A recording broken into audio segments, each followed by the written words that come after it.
Hello everyone, আসসালামু আলাইকুম। Welcome back to my channel Shifa's kitchen. সবাইকে নতুন বছরের অনেক অনেক শুভেচ্ছা। নতুন বছরের শুরুতে সবাই দিনটাকে কিভাবে কাটালেন, কেমন কাটালেন অবশ্যই আমাকে কমেন্ট করে জানাবেন। আমার আজকের রেসিপি লোভনীয় রুই মাছের কালিয়া। এই রেসিপিটি খেতে কিন্তু ভীষণ মজা হয়, না খেলে একদমই বুঝবেন না।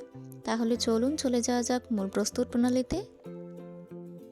আমি এখানে রুই মাছ নিয়ে নিয়েছি এবং এভাবে পিস করে কেটে নিয়েছি, ভালো করে ওয়াশ করে নিয়েছি। আপনারা আপনাদের পছন্দ মতো পিস করে কেটে নেবেন। এখন মাছগুলোতে আমি লবণ দিয়ে দিব পরিমাণ মতো। তারপর দিয়ে দিব হলুদ গুঁড়া 1 চা চামচ। তারপর দিয়ে দিব মরিচ গুঁড়া 1/2 চা চামচ। এখন আমি মাছগুলো ভালো করে ম্যারিনেট করে নিব। মাছগুলো ম্যারিনেট করা হয়ে গিয়েছে, এখন এগুলো রেখে দিব 5 মিনিটের জন্য রেস্টে। তারপর একটি প্যানে দিয়ে দিব পরিমাণ মতো তেল।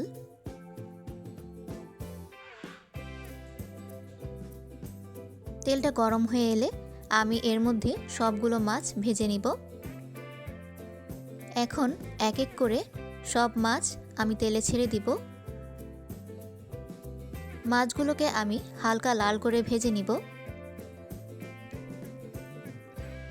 এখন আমি মাছগুলো উল্টে দিচ্ছি। দেখতেই পারছেন, ঠিক এমন একটা কালার আসলে মাছগুলো উঠিয়ে নিব। আমার মাছগুলো সব ভাজা হয়ে গিয়েছে।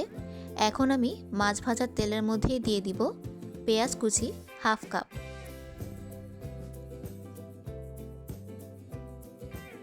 পেঁয়াজ কুচিটা দিয়ে আমি এটা হালকা লাল করে ভেজে নিব।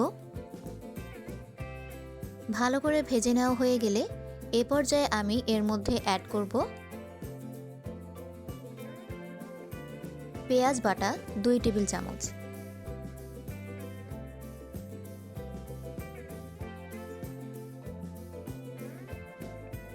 পেঁয়াজটা একটু ভালো করে নেড়েচেড়ে ভেজে নিব।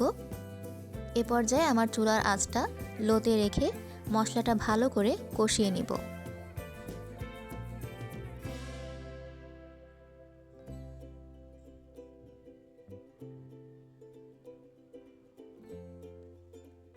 এখন আমি এর মধ্যে দিয়ে দিব আদা রসুনের পেস্ট 1.5 টেবিল চামচ।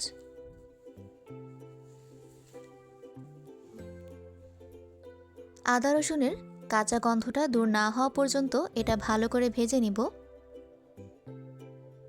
আমি আদা রসুন এবং পেঁয়াজটা 3 থেকে 4 মিনিট কষিয়ে নিয়েছি। এখন এর মধ্যে সবগুলো গুঁড়া মশলা অ্যাড করে দিব। প্রথমেই দিব হলুদ গুঁড়া 2 চা চামচ। তারপর দিয়ে দিব মরিচ গুঁড়া 2 চা চামচ।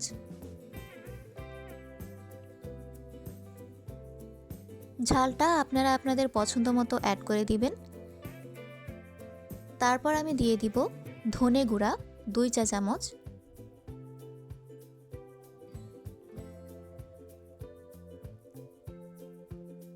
তারপর অ্যাড করব জিরা গুঁড়া 2 চা চামচ। এখন সবগুলো মশলা আমি ভালো করে নেড়েচেড়ে মিশিয়ে নিব। মশলাটা 1 থেকে 2 মিনিট ভেজে নিয়ে দিয়ে দিব টমেটো পেস্ট 3 টেবিল চামচ।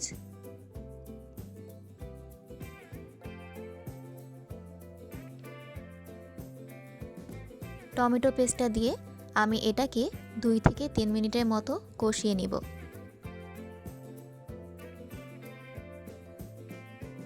কষানো হয়ে গেলে এ পর্যায়ে আমি এর মধ্যে অ্যাড করব পেস্তা বাদামের পেস্ট 2 টেবিল চামচ।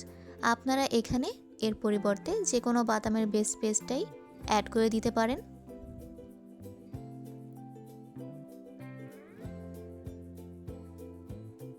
ভালো করে নেড়েচেড়ে তারপর দিয়ে দিব টক দই 2 টেবিল চামচের মতো। টক দইটা দিয়ে এটা ভালো করে নেড়েচেড়ে নিতে হবে। টক দই দেওয়ার আগে চুলাটা এ পর্যায়ে লোতে রেখে দিবেন, তা না হলে টক দইটা কিন্তু কেটে যেতে পারে। এ পর্যায়ে আমি এর মধ্যে অ্যাড করব স্বাদমতো লবণ। লবণটা দিয়ে মশলাটা ভালো করে নেড়েচেড়ে নিব।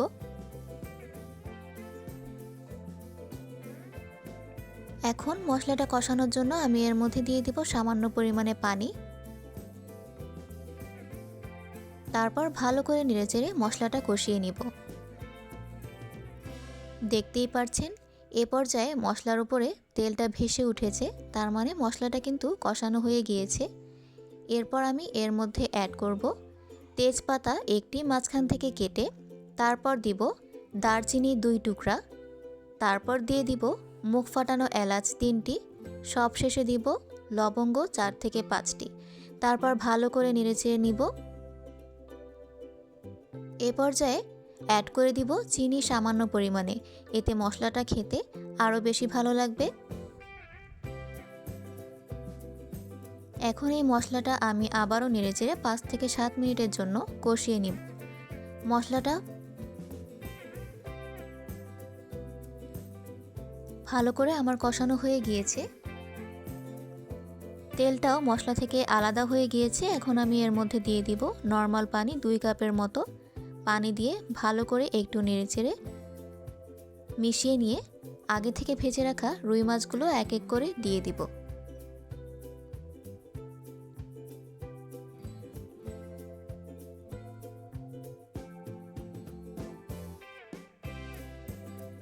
আমি এখন একটু নেড়েচেড়ে মাছগুলোকে মশলার সাথে মিশিয়ে নিব।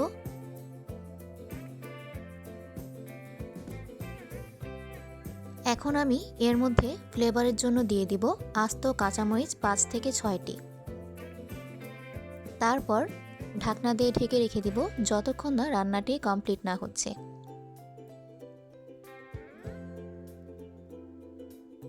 এ পর্যায়ে আমি ঢাকনাটি খুলে দিচ্ছি।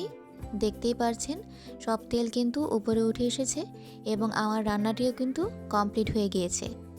দেখতে কতটা লোভনীয় হয়েছে এবং অনেক ফ্লেভারফুলও হয়েছে। সাদা ভাতের সঙ্গে খেতে কিন্তু ভীষণ মজা লাগবে।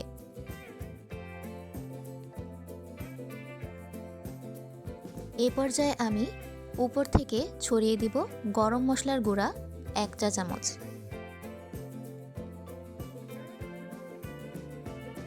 তারপরে হালকা একটু মিশিয়ে নিব। এখন আমি এর মধ্যে দিয়ে দিব পেঁয়াজ বেরেস্তা। আপনারা চাইলে ধনেপাতাটাও অ্যাড করতে পারেন।